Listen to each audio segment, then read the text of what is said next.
1. Madam Speaker, ladies and gentlemen, contrary to popular belief, being a good team member or teammate is more than blind servitude. It's more than just following orders, and it's ultimately about being able to see the strategic bigger picture for your team, but also the complex and diverse reality of balancing your own conflicting interests in order to bolster your own reputation so you can ironically later on better service your team, wherein you yourself as an asset is in a capacity to be able to succeed and reach your full potential. I have a few key points of setup and framing so that this round doesn't implode in its own asshole. The first is, we directly are going to disobey team orders, which means we are not going to let LN overtake you, and you are going to march to the beat of your own drum and set yourself up for your success. If he doesn't overtake you, then you are going to have a better record than him. You are going to get more points for that driver's championship. We think that this is actually important because even if you're a colleague, you also have to understand that he just was not cooking at that particular point in time. And in order to be of service to what you want, and for him, it's fair for the sport and the franchise to defend meritocracy and defend the rightful outcome. My intuition pump here is simple. If you're in a debate round against me and Andre, and you have a round-winning case to flip us and take the first, we're gonna fucking take the first and beat the shit out of us, as opposed to like letting us win just because we're better, we're more experienced, we're your coaches, we're your teammates, they have a chance to win the finals. Fuck that bullshit. You have to do what's right at that point in time for your own career and to also stick it to us and pressure us to be better, because all of these races are mutually exclusive and stand independent of each other. Second is, what is the very clear trade-off we're willing to make? LN is not going to get enough points. It is going to lose the Drivers' Championship. You as the rookie probably aren't going to rank there as well. Why is that important? Simply because LN is not ready and what he has done is not yet enough. As a teammate, it would be the ultimate disservice to be able to let him go through. Why, ladies and gentlemen? Because even if he wins the Drivers' Championship because you let him, this could lead to more backlash for him and for you if fans and society are able to find out later on that you actually cooked that shit and actually manufactured it in a way that the fan favorite is going to be able to go through. We think the strategic point of this framing, and listen to this, Ella, is that even if you win the Drivers' Championship, you might be setting up LN, yourself, and the entire franchise for failure in Monaco Grand Prix when he just isn't cooking, but he is able to get that clout and get that capacity to be able to do so. I'll take your POI.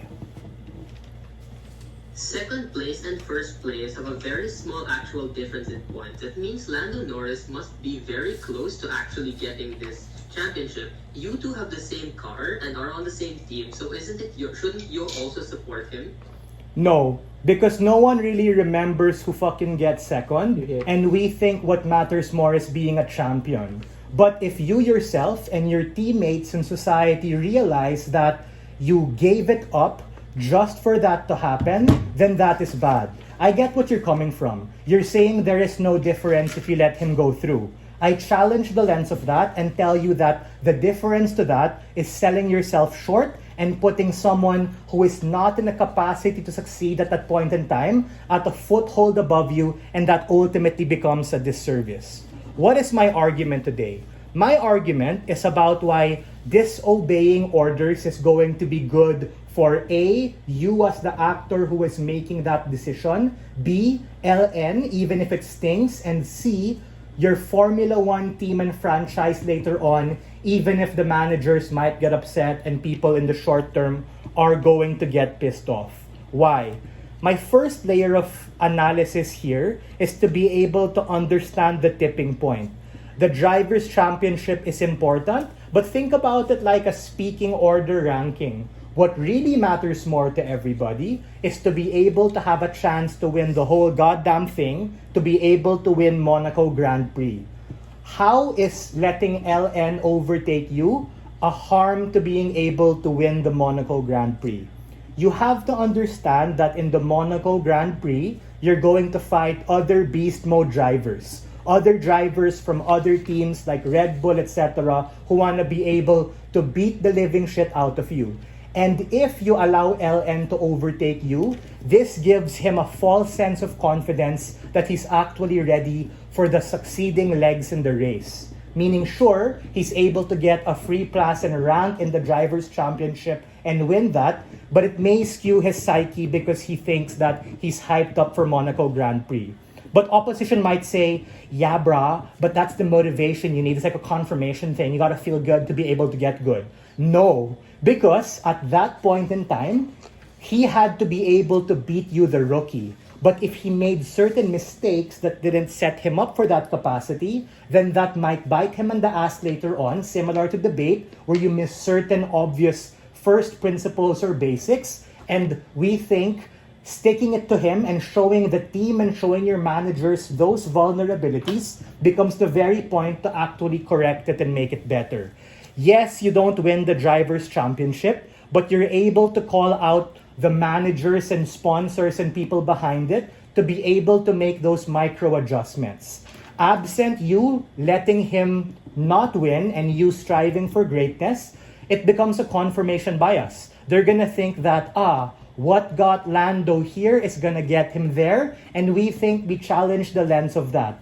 What got him to where he is right now definitely won't bring the team to where they want to be, which is the Monaco Grand Prix Championship and then some, because of these small sloppy areas that a rookie is able to actually go. What do you get from opening government?